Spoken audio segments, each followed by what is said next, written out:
नमस्कार दोस्तों, आप देख रहे हैं एसएसबी क्रैक और आपके साथ मैं हूं किरण नेगी। दोस्तों आज मैं जिनका इंटरव्यू लेने जा रही हूं, उन्होंने सीडीएसई 2 2020 में टॉप किया है और उनका नाम है दीपांशु। दीपांशु हरियाणा के रोहतक जिला से संबंध रखते हैं और उन्होंने ये सफलता अपने 8वें अटेम्प्ट में अर्जित की है। आपको बता दें कि दीपांशु ने इंडियन मिलिट्री एकेडमी के लिए ऑल इंडिया रैंक नंबर 3 अर्जित किया है। वहीं साथ ही साथ इंडियन नेवल एकेडमी में उनकी ऑल इंडिया रैंकिंग नंबर 2 है और एयरफोर्स एकेडमी में भी उनकी ऑल इंडिया रैंकिंग नंबर 2 है। आइए उनसे बात करते हैं। हेलो दीपांशु, आपका बहुत बहुत स्वागत है एसएसबी क्रैक में। Thank you ma'am. दीपांशु, आपको बहुत सारी बधाई पहले तो कि आपने 8th अटेम्प्ट में अपना एसएसबी क्लियर किया और क्लियर ऐसा किया कि आप अभी तीनों एकेडमीज के लिए आपका चयन हुआ है और आपकी रैंकिंग नंबर 2 और नंबर 3 रही है। कैसा लग रहा है ये अचीवमेंट पाके? काफी अच्छा लग रहा है मैम। कितना स्ट्रगल रहा है दीपांशु आपकी लाइफ में? स्ट्रगल तो ma'am actually the journey was interesting ma'am. Struggle नहीं, it was a learning part of my life. Right. Deepanshu, आप अपने पारिवारिक जीवन के बारे में मुझे कुछ बताइए। आपकी फैमिली बैकग्राउंड कैसी है? I am from Rohtak Haryana ma'am. और मैं कंप्लीटली सिविलियन बैकग्राउंड से आता हूँ। My father is a farmer and he takes tuitions also. और मेरी मदर हाउसवाइफ है। And I have one sister and one brother. My sister is in AIIMS New Delhi, and my brother is a veterinary surgeon. So I'll be the first from my family to join defense forces. Right, तो कैसे motivate हुए हैं आप कि आप defence services join करना चाहते हैं, क्योंकि आप टोटली नॉन फौजी बैकग्राउंड, बिल्कुल सिविलियन बैकग्राउंड से आप आते हैं। Yes, ma'am. Actually, this all started with a video only. So this was the third year of my graduation, and I was like that guy जो बिल्कुल clueless होता है, that he doesn't know what he have to do in his life. So मुझे कुछ idea नहीं था कि मुझे आगे क्या करना है। I was doing engineering and I was a good engineer also, but मुझे engineering आगे करने नहीं थी। So at that time I saw a video on YouTube, and it is of Captain Raghu Raman, that 5 lessons that Indian Army teaches you, and the journey starts from there.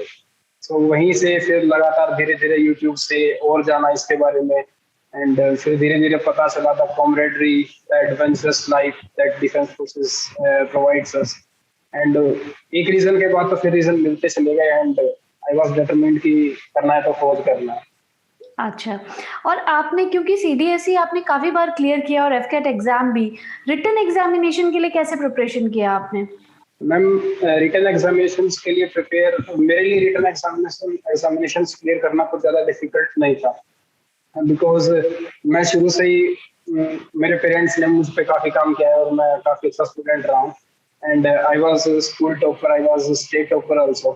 But फिर BTech में थोड़ा हो जाता है, hosteller हो गया था मैं, उसके बाद पढ़ाई छोड़ दी।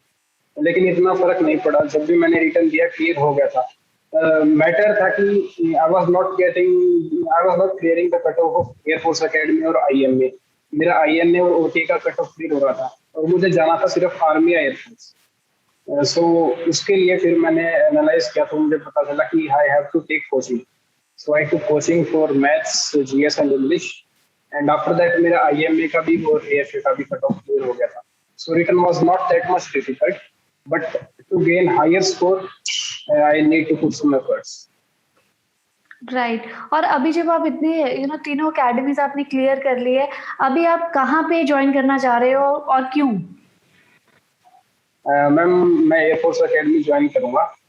जितना मैंने अभी पढ़ा है रिकमेंडेशन के बाद, सो मुझे पता चला है कि फ्लाइंग से ज़्यादा एडवेंचरस शायद ही कुछ है यहाँ पे, and I would love to do flying, and I will be joining air force academy. Okay fine. अच्छा दीपांशु, अब आते हैं सबसे इंटरेस्टिंग पार्ट में इंटरव्यू के। हमने कुछ क्वेश्चंस हैं जो सिलेक्ट किए हैं ऑल ओवर इंडिया बच्चों से जो हमारे प्लेटफॉर्म पे स्टडी कर रहे हैं या प्रिपरेशन कर रहे हैं अपने एसएसबी इंटरव्यूज की या एग्जामिनेशन की। तो वो कुछ क्वेश्चंस हैं जो मैं आपसे पूछूंगी। सबसे पहला प्रश्न है कुणाल का बॉम्बे से, और ये पूछते हैं कि I am also preparing for the CDS exam but I am weak in maths, how to prepare for maths and get a good score? So for maths ma'am basically questions आते हैं 10th तक के, but we should have a different approach because competitive maths और normal school maths में काफी difference होता है. So we have to try to solve a question by different methods, ताकि हमारा माइंड का रीजनिंग और एनालिटिकल एबिलिटी थोड़ा बढ़े, ताकि हमें because we have to solve 100 questions in 2 hours, so we have to solve the question in minimum time possible. तो इस चीज के लिए हमें एक क्वेश्चन को अलग अलग तरीके से करने की प्रैक्टिस करनी होगी. और अगर हम देखें तो सीडीएस में जो मैथ्स के क्वेश्चन आते हैं दे आर वेरी इजी, मतलब उनको अगर करने के हमें अप्रोच पता है तो we will be able to solve it within 40 to 50 seconds एक क्वेश्चन के लिए. They are more than sufficient. So we have one can to coaching because competitive maths is totally different and CDS has competitive maths. So I'll suggest that one should take coaching. Okay fine. दूसरा प्रश्न है गौरव का और ये दिल्ली से संबंध रखते हैं और ये एनडीए के एस्पिरेंट हैं. ये पूछते हैं कि hello Deepanshu sir, what is your daily routine while preparing for the written examination and SSB interview? क्या रूटीन फॉलो करते हैं आप? Actually this question was also asked in my interview, and my answer was totally unexpected because मैं competitive exams की तैयारी कर रहा था, तो मैं कुछ भी physical नहीं करता था. मैं सिर्फ बुक वर्म टाइप का बंदा हो चुका था. So I told the interview officer also कि sir I wake up at 6:30 a.m. and after that doing normal daily course of I will go to library and I reach library at 9 a.m. and उसके बाद वहाँ पे पढ़ाई करते हैं फिर 1-2 बजे तक. फिर दोस्तों के साथ यहाँ पे दोस्त हैं हमारे, उनके साथ खाने वगैरह खा के फिर क्लासेस वगैरह चलती हैं साथ में. तो 7-7:30 बजे तक लाइब्रेरी से आते थे. फिर उसके बाद normal dinner and after that phone चला लिया, यूट्यूब चला लिया, सक्सेस स्टोरीज पढ़ लिया एंड तो इस तरह से my daily routine. So basically I was preparing for competitive exams, so I was focusing on those exams in my daily routine. Right. अगला प्रश्न है कमल का बैंगलोर से और ये सीडीएस एस्पिरेंट है. ये पूछते हैं कि how did you prepare for CDS GK paper as GK is very vast and UPSC GK is always tougher. कैसे क्रैक किया आपने GK? Yes ma'am, actually GK is very vast ma'am and really UPSC और AFCAT में काफी difference होता है. And for this my strategy was कि मुझे जीके में स्कोर करने की बजाय अपना कट ऑफ क्लियर करने पे फोकस करना था. तो अगर हम जीके को देखेंगे, जीके के पेपर को, तो उसमें फिजिक्स, केमिस्ट्री एंड बायोलॉजी, अगर ये हमारा फर्स्ट क्लास है 10th क्लास की एनसीईआरटी तक, इसमें डायरेक्ट क्वेश्चंस आते हैं और एक पॉलिटी होता है, एक करंट अफेयर्स होता है. तो ये 5 सब्जेक्ट्स अगर हमारे ठीक ठाक है तो हमारी कट ऑफ बिल्कुल आराम से क्लियर हो जाएगी. और उसके बाद क्योंकि मैं एसएससी वगैरह के एग्जाम्स की तैयारी कर रहा था तो my GS was also good, but for UPSC CDS physics, chemistry, biology and polity and current affairs are sufficient to clear the paper. Right. अगला प्रश्न है अनमोल का यूपी से और ये पूछ रहे हैं कि which services out of army, navy and air force you would like to join और what is the reason behind it? As I told you, ma'am, I will join Indian Air Force and I'll become a fighter pilot. The reason is obvious. आपका हमेशा से सपना था क्या कि आपको fighter pilot ही बनना है? Actually, मेरा सपना मैम स्पेशल फोर्सेस का था, 9th बटालियन का पैराशूट रेजिमेंट. बट जब से मैंने फ्लाइंग को देखा है, फ्लाइंग के बारे में पढ़ा है, I am a bit inclined towards flying. बिल्कुल. और उससे भी ज्यादा आपको ऑप्शंस इतनी अच्छी मिल गई, आपकी तीनों एकेडमीज में आपकी सिलेक्शन है, तो अभी आप कुछ भी चूज कर सकते हैं. Right? Yes ma'am. Very good. अगला प्रश्न है योगेश का पुणे से और ये एक सीडीएस एस्पिरेंट है. ये पूछते हैं कि what kind of questions did you face in your personal interview and how did you face them? कैसा रहा आपका personal interview? Actually in this attempt, ma'am, in my 8th attempt, I was very sure in GTO and psychologist, but मेरा interview मेरी expectations के हिसाब से जितना मैं सोचता था उतना अच्छा नहीं हुआ था. At that time I was thinking this कि मेरा इंटरव्यू अच्छा नहीं हुआ है, but after selection when I really did perfected my interview, तो मुझे पता चला कि हाँ इंटरव्यू में मतलब दम तो था. मतलब इंटरव्यू में मेरा बिल्कुल नॉर्मल क्वेश्चंस थे वेरी नॉर्मल क्वेश्चंस जो भी एक टिपिकल एसएसबी इंटरव्यू में होते हैं नॉर्मली, फिर फैमिली के बारे में, एजुकेशन के बारे में. बट द थिंग वाज कि आई was very honest. I was very honest and I didn't tell a single lie. जैसे मैंने बताया कि द इंटरव्यू अफसर पोस्ट मी कि आप यार फिजिकल्स अपने फिजिकल्स पे काम नहीं कर रहे हो, so why should I select you. So I told him straight away कि sir I can't afford to do exercise because I have to sit in library. तो अगर मैं एक्सरसाइज करूँगा 4-5 किलोमीटर रनिंग करूँगा then I will sleep there and then my efficiency will decrease. So totally the point is my interview was very simple and I was very honest with my answers. Very honest. Right, so honesty is the की. हमको honest रहना है interview के time पे. Good. अगला प्रश्न है ईशा का दिल्ली से और ये सीडीएस ओटी एस्पिरेंट है. ये पूछती है कि according to you how many questions are enough to clear CDS OT exam. For OT exam ma'am my approach was कि मेरे को स्कोर करना है इंग्लिश में और जीएस की कट ऑफ क्लियर करनी है. सो इंग्लिश में मैं 110 क्वेश्चन अटेम्प्ट कर लेता था आराम से और जीएस में मैं कट ऑफ क्लियर कर लेता था. So if Isha will follow this strategy then she will be able to clear the OT. Right. आपने कितनी बार सीडीएसई और एफकैट एग्जाम दिए हैं दीपांशु? मैम सीडीएस मैंने 4 बार दिया है और एफकैट 3 बार दिया है. और आपका हर बार क्लियर हुआ है? यस मैम, हर बार क्लियर हुआ है. Very good. अगला प्रश्न है दीपा का यूपी से और ये भी ओटी एस्पिरेंट है. ये पूछती है कि how many questions did you attempt in CDS exam in each paper? In maths I attempted 84 questions, in English around 110 and in GS around 45 questions मैंने attempt किया. Okay fine. अगला प्रश्न है वैभव का पंजाब से. ये पूछते हैं कि what are the some of the toughest questions that you faced in your SSB interview? Toughest questions तो कोई नहीं थे ma'am. Actually there were not toughest questions but एक दो बार there was a debate like scene हो गया था इंटरव्यू अफसर और मेरे बीच. He was continuously forcing me to change my answer but I was totally determined कि नहीं sir, I think this is the right thing and I am doing it. एक तो फिजिकल्स वाला ही हो गया था जैसे मैंने आपको बताया. एक और हो गया था, ही वाज आस्किंग मी कि tell me qualities of your sister which are different from you and I told him one. फिर उसके बाद ही वाज फोर्सिंग मी कि कुछ और बता. Then I told him another. फिर उसके बाद वो कुछ और बताने के लिए फोर्स कर रहा था. सो दैट टाइम मैंने सोचा कि यार अगर मेरे को कुछ पता है तो ही बताऊंगा, मैं ऐसे कुछ भी बना के नहीं बोलूंगा. And he even give me 2-3 minutes but उस टाइम मेरे को कोई ध्यान नहीं आ रही थी. तो मैं सर अभी ध्यान नहीं आ रहा, I tell you again on conference. Right. So basically they जज यू ऑन कि आप कैसे आंसर्स दे रहे हैं और आप कैसे अपना कामनेस रख रहे हैं कि नहीं रख रहे हैं इंटरव्यू के टाइम पे. Right? Yes ma'am, calmness is the की. बिल्कुल.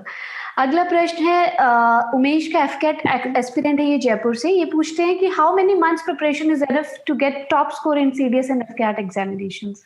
If we have to get top score then minimum 6 months is a must. Clear तो 2-3 महीने में भी हो जाएगा बट अगर हमें टॉप स्कोर लेना है तो 6 to 7 months preparation is a must. Right. So revision और प्रैक्टिस इज द की ना. आपको रिवीजन और Yes, प्रैक्टिस ma'am. होनी चाहिए. बिल्कुल. Yes, ma'am. अगला प्रश्न है रुद्र का पंजाब से और ये एसीसी एस्पिरेंट है. ये पूछते हैं कि how many SSB did you attempt earlier and what experience did you get from SSB? I attempted the total 8 SSBs. This was my 8th attempt, and I can say that SSB has made my life. And when I started giving SSB, my first attempt was in Dehradun. So मैं पहली बार अपने घर से इतना दूर अकेला गया था.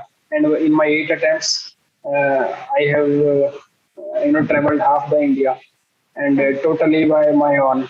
And so SSB has changed my life altogether. By the field of friends, experience and अलग अलग जगह घुमाया है. ऐसी इतनी चीजें सिखाई हैं एसएसबी ने कि it has changed my life altogether.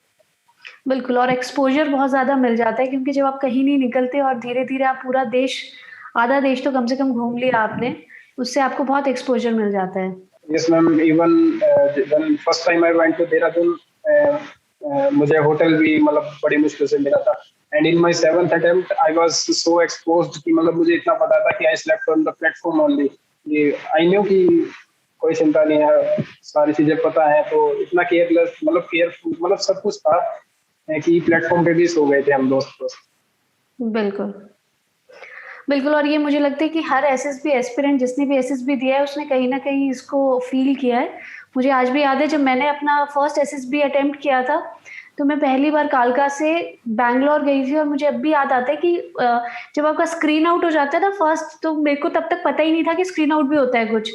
तो रिजर्वेशन करवाई थी हमने पूरे 5 दिनों के बाद की, कि 5 दिन तो इंटरव्यू चलेगा। तो लकीली मेरा तो स्क्रीन इन हो गया, बट मेरे साथ बहुत सी ऐसी लड़कियां थी जिनका स्क्रीन आउट हो गया और उनको ये भी नहीं पता था कि अब हम वापस जाएंगे कैसे। सो जब आप फर्स्ट टाइम आते हो तब आपको ऐसा होता है, अगली बार तो खैर आप एक्सपीरियंस हो जाते हो, फिर आप प्रॉपर रिजर्वेशन करवा के आते हो, बट ऐसा सभी के साथ होता है मुझे लगता है। बट ये चीजें हमको Yes, लाइफ में बहुत कुछ सिखाती भी हैं साथ ही साथ। बहुत कुछ सिखाते हैं। मैं रिमेम्बर कि in my sixth attempt it was Covid lockdown, Covid was at its peak and फिर भी मैं जिद करके घर वालों से कि मैं मेरे को जाना है। I was going to technical entry, so Kapurthala. मैं कपूरथला से 3 बार स्क्रीन आउट हुआ, 3 बार गया हूँ, तीनों बार पहले पहले दिन आ जाते। तो कोविड के टाइम पे वहाँ पे ट्रेन भी नहीं चल रही थी, बस भी नहीं चल रही थी।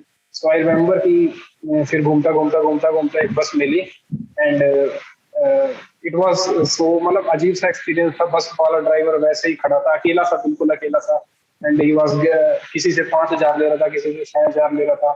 So it was a totally new experience. 5 बजे मैं उस बस में बैठा और वो बस रात को 11 बजे चली एंड रात को 3 बजे उसने मेरे को उतारा और covid was at its peak. So कोई मीन्स ऑफ ट्रांसपोर्ट नहीं था, तो कैसे कैसे मैं घर पे आया।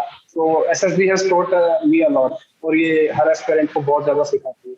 बिल्कुल। और ये लाइफ टाइम एक्सपीरियंसेस रहते हैं जो आपको कहीं ना कहीं कभी ना कभी लाइफ में बहुत काम आता है। आप अंदर से स्ट्रांग हो जाते हैं, आपको बहुत कुछ फेस करना आ जाता है। Yes ma'am. बिल्कुल। चलिए अगला क्वेश्चन है सुमित का, ये है मध्य प्रदेश से और ये पूछ रहे हैं कि how to prepare for CDS exam along with college exams, kindly guide us. So college exams के साथ अगर हमें सीडीएस के लिए प्रिपेयर करना है तो एक चीज तो क्लियर है that we have to focus on our college exams also. अगर हम कॉलेज के वाले एग्जाम्स की तरफ ध्यान नहीं देंगे तो हमारा कैरियर दांव पे लग जाएगा and we would lose our backup plan. So हमें कॉलेज के साथ साथ ही तैयारी करनी है। So we have to do extra studies only. उसके लिए हमें एक्स्ट्रा टाइम निकालना पड़ेगा and I think CDS exam की अगर तैयारी कोई कंसिस्टेंटली बंदा करेगा 5-6 महीने, तो ये बहुत आसान है।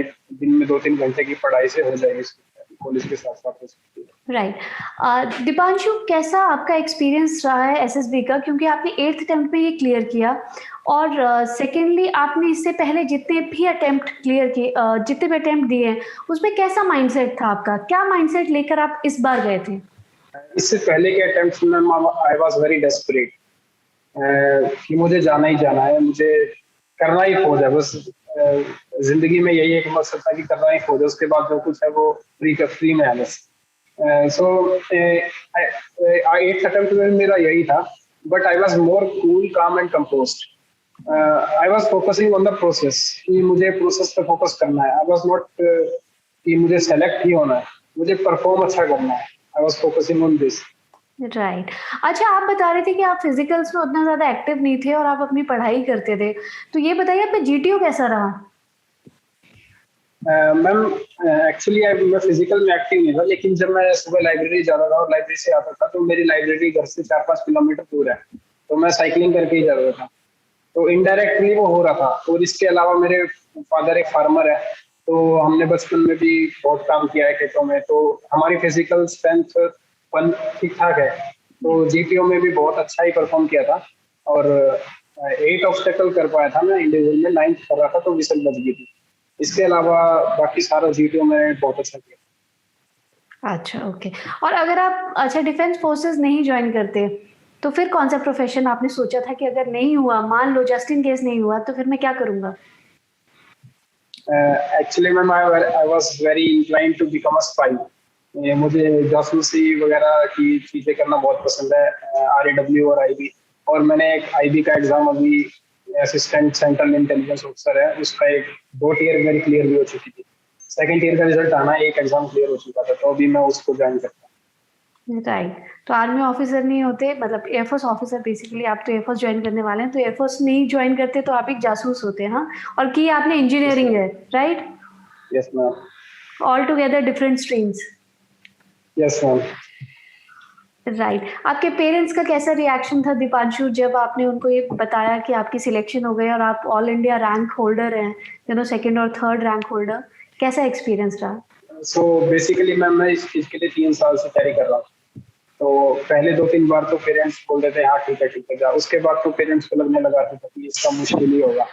तो रिकमेंड होने के बाद भी उन्हें एक बार तो भरोसा नहीं होता कि चलो हो गया ठीक है। फिर उसके बाद मेडिकल्स के बारे में अनसर्टेनिटी थी, तो उन्होंने बोला सेलिब्रेशन मेडिकल्स के बाद होगा। फिर मेडिकल भी क्लियर हो गया, फिर उन्होंने बोला चल मेरिट लिस्ट आने दे फिर देखते हैं। बट मेरिट लिस्ट के बाद AR2 के बाद they were very happy and they were emotional and it was a life long memory for. Right. क्या संदेश देना चाहते हैं आप उन स्टूडेंट्स को जो रिपीटर्स हैं, जो बार-बार दे रहे हैं एसएसबी, लेकिन किसी ना किसी कारणवश या तो एसएसबी क्लियर नहीं कर पा रहे हैं या फिर रिटन एग्जामिनेशन क्लियर नहीं कर पा रहे हैं? क्या सजेशंस हैं आपके? मैम फर्स्टली तो यही है कि अगली बार जब एसएसबी देने जाना है तो अपने पिछले वाले एसएसबी को एनालाइज करके जाना है कि क्या कमी रही थी, where can I improve and don't focus on the process, don't focus on the result, focus on the process, that is the key. और the very important thing is don't give up on dreams.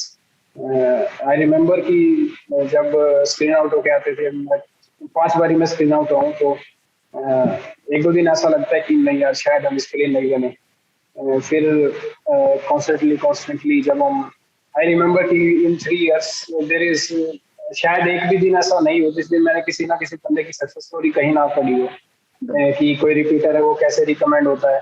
So I used to think कि यार जब मैं select हो जाऊंगा तो how will I tell my parents कि मैं सेलेक्ट हो गया हूँ। I used to dream that situation. So keep motivating yourself and don't give up on your dreams, they do come true. Absolutely.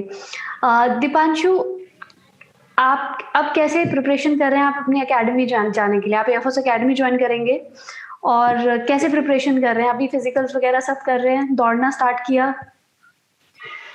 अभी दौड़ना स्टार्ट किया मैम एंड धीरे धीरे I will gain pace. My strength is that I am very good friend, I am very good brother. So वहाँ पे academy में जितने दोस्त होंगे उनके सहारे बातचीत करते करते एकेडमी निकल जाएगी and I am sure that we will perform very good. बिल्कुल। कोई संदेश या कोई मैसेज आपका टीम एसएसबी क्रैक के लिए? I wish team SSB Techman all the best and they are doing a very good job by giving a platform for us to share our experiences. Right. Thank you so much Deepanshu हमसे बात करने के लिए, और हम उम्मीद करते हैं कि आपका जिस तरह से आपने ये सफलता अर्जित की है वैसे ही आपकी एकेडमी के दिन भी बहुत अच्छे जाए। आप बहुत अच्छा करें एकेडमी में और एक फुल फ्लेज्ड बहुत ही अच्छे ऑफिसर बन के इस देश की सेवा करें। हमसे बात करने के लिए बहुत-बहुत धन्यवाद। Thank you ma'am. Thank you. दोस्तों, अगर आप डिफेंस सर्विसेज की तैयारी कर रहे हैं तो आप गूगल प्ले से एसएसबी क्रैक की लर्निंग ऐप को भी डाउनलोड कर सकते हैं और घर बैठे ही अपनी प्रिपरेशन जारी रख सकते हैं। दोस्तों, अगर आप एसएसबी इंटरव्यू की तैयारी कर रहे हैं तो आप एसएसबी क्रैक की एसएसबी इंटरव्यू बुक्स पढ़ना ना भूलें। बुक्स का लिंक आपको हमारी डिस्क्रिप्शन पे मिल जाएगा। तो दोस्तों, आपको आज का ये इंटरव्यू कैसा लगा हमें ज़रूर बताइएगा। अब आपसे मुलाकात होगी अगले इंटरव्यू में। तब तक आप अच्छे से अपनी पढ़ाई करते रहिए और देखते रहिए SSB crack. Keep shining, keep working hard. धन्यवाद। जय हिंद।